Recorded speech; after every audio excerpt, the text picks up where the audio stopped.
We are just a few days away from the beginning of SPARKLET Warz Season 2. The passes are sold out, so you can go get them on the secondary market depending on what faction you want to get onto, but they have officially sold out. Let's recap what SPARKLET Warz is and some of the changes coming for Season 2. Now, we're definitely not going over this entire announcement. I want to recap and highlight some of the specific changes here as to what SPARKLET Warz or what SPARKLET Warz Season 2 is this second round, this second season. If you want to check out, you're like, hey, what is SPARKLET Warz?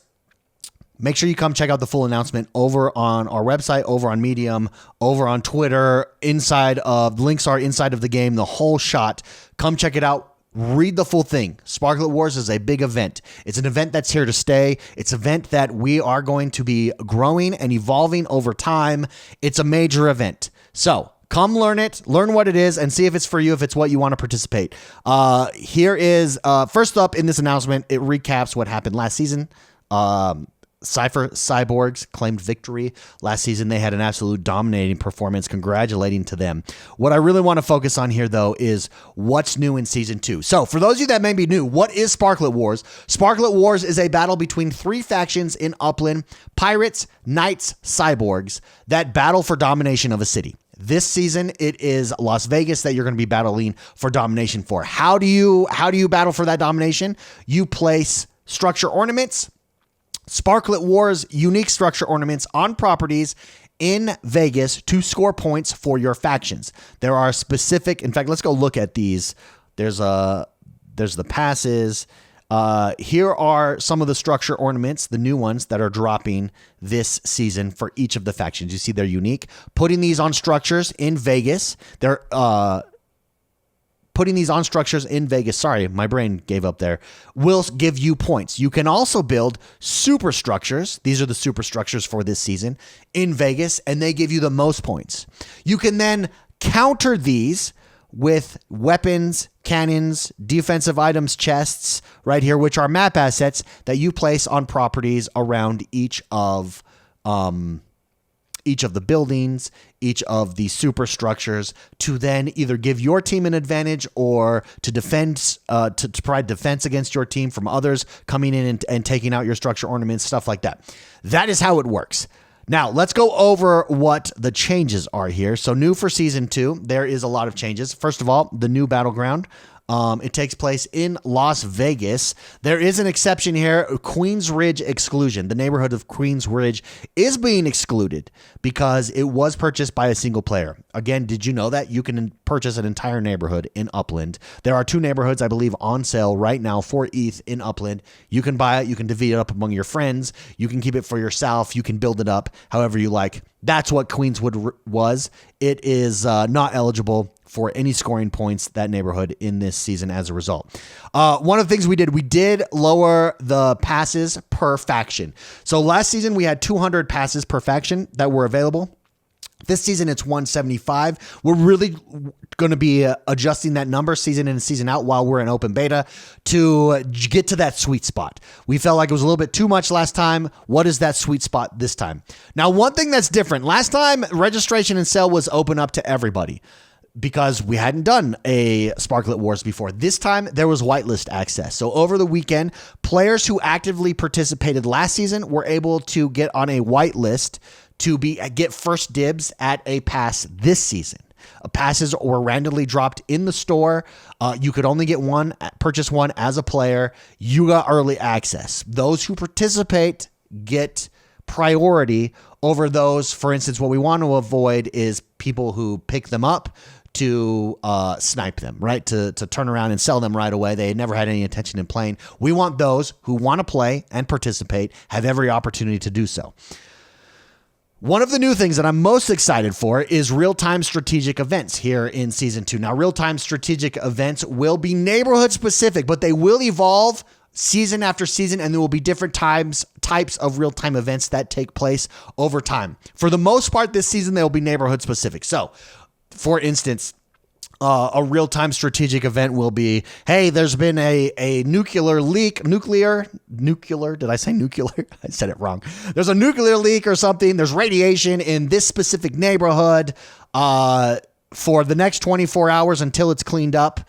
points are reduced in that neighborhood, or oh hey, we found this new technology in this specific neighborhood. For the next few hours, there's a bonus on points in this neighborhood. Go, go, go. Something to that effect. It's going to be interesting. It's going to enable us to add story throughout the season.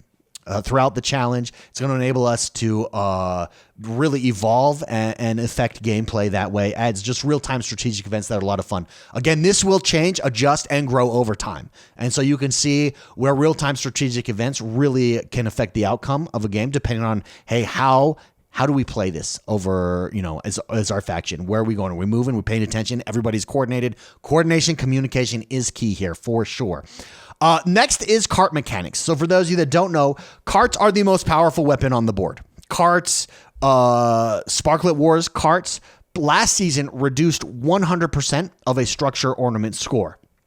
We're experimenting with that this season by reducing that. So season 1 karts only remove 25% of a score, and this season's new karts remove 50% of points from a structure. So that means that it takes 2 season 1 karts to equal 1 season 2 kart here. The reason we did that is, again, just adjusting some of the gameplay mechanics here based on what we're seeing on our side. We'll see how this goes, and then we'll adjust from there. Remember, everything you're doing in season 2 here is open beta. Things will change going forward based on what happens this season, based on data that we see on the back end. So keep that in mind.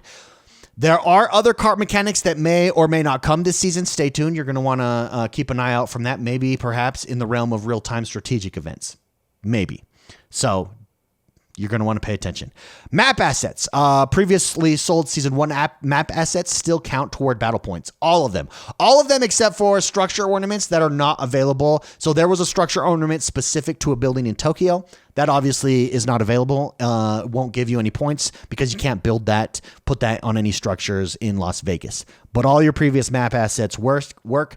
And then last but not least, the other change is we have a mystery bonus incentive for players who switch factions this season and win with a new faction. They get a mystery bonus prize. It's a mystery, it's a bonus, but I can assure you, you're not going to want to miss out on that bonus. So once again, if you were on the Cyborgs last season and you decide to stay on this season, great, still fantastic rewards for you. You can go check out those rewards in the in this announcement down below. If you are on Cyborgs and you decide, hey, I think I'm going to try to be a pirate this time, or hey, I think I'm going to try to be a knight this time, then guess what? If you win with one of those factions, you get a bonus. So there's a little bit of strategy there, a little bit of gamesmanship when it comes to what faction you're going to be a part of, but there is an incentive for changing factions if you switched factions. So even if you were a pirate last season and you switch factions and win with the knights, you'll also receive a bonus. If you were a knight and switch factions and move over to the pirates and they end up winning, you also receive a bonus. So switching factions up is a strategy here if you want to get that mystery bonus, and stay tuned for that. Let's go over the prizes real quick. And can I just say, by the way, I love the new aesthetic this season. Looks so cool for each of the factions. There's the structure ornaments. There's the super structures. And here are the weapons. Here are the cannons. There's the, what's it called? There's the Cyborgs cannon. There's the knights. And then there's the pirates. There's the new chests, same cyborgs, knights, pirates, and then there's the carts, dude. I think these carts are an upgrade from last season. I think these are some of the coolest carts in the game. Cyborgs, knights, and pirates. These things are beautiful. Well done to the creative team, to the development team on these. Remember, you have freedom with your team to go through and strategize, place your assets wherever you want. Coordination is key. Chat's going to open up in-game. DM players, a lot of factions set up Discords last season. Coordinating is key to winning for sure. Now, what do you get if you win? So, faction winners get a SPARKLET airdrop. The higher you rank on your faction's leaderboard, the larger your share of the airdrop. You're not going to want to miss out on that. Then you get an exclusive badge. The top 3 players in the winning faction will be awarded the SPARKLET Warz badge. This is the badge right here. If you've won it more than once and you've come in top 3, you'll get times 1, X1, X2, X3. A number will be associated with it that says how many times you've won this. And then you also get a mystery bonus reward if you're on the winning faction and you switched factions from last season. So you're going to want to want to do that. Now, all factions receive rewards. Top 25 players on each faction's leaderboard will receive a unique block explorer specific to their team, commemorating their standout performance in the event. So if you are a cyborg and you're in the top 25, guess what? You receive the cyborg Kart.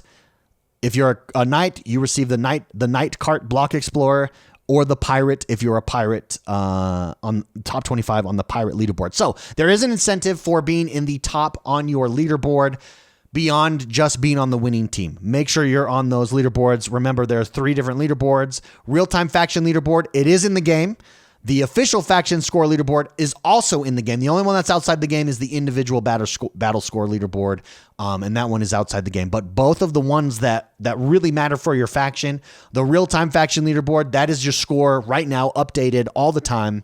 The official faction score leaderboard is the official score of your faction at the end of each day, and that's what that tracks. So that does us. But it's very exciting. Season 2, it's going to be exciting to see how players strategize, what the meta ends up being here for Las Vegas, and then where we go from here. As a result of the moves made, how does this evolve? How does it get even bigger, better, more engaging, more immersive each season in and season out? SPARKLET Warz is here to stay. It's one of the coolest gameplay features. It involves property, it involves map asset, it involves carts, it involves community coordinating. It involves building up structures. It touches every aspect of Upland, every aspect of the game. So that's SPARKLET Warz Season 2. It is here. Come check out the full announcement if you haven't yet. Passes are out there. You may be able to get some on the secondary market. If you haven't yet, go pick up some. Come participate. Hook up with the community. It's a good time. Have a great rest of your day, guys. Good luck, and we'll see you in Upland. Bye-bye.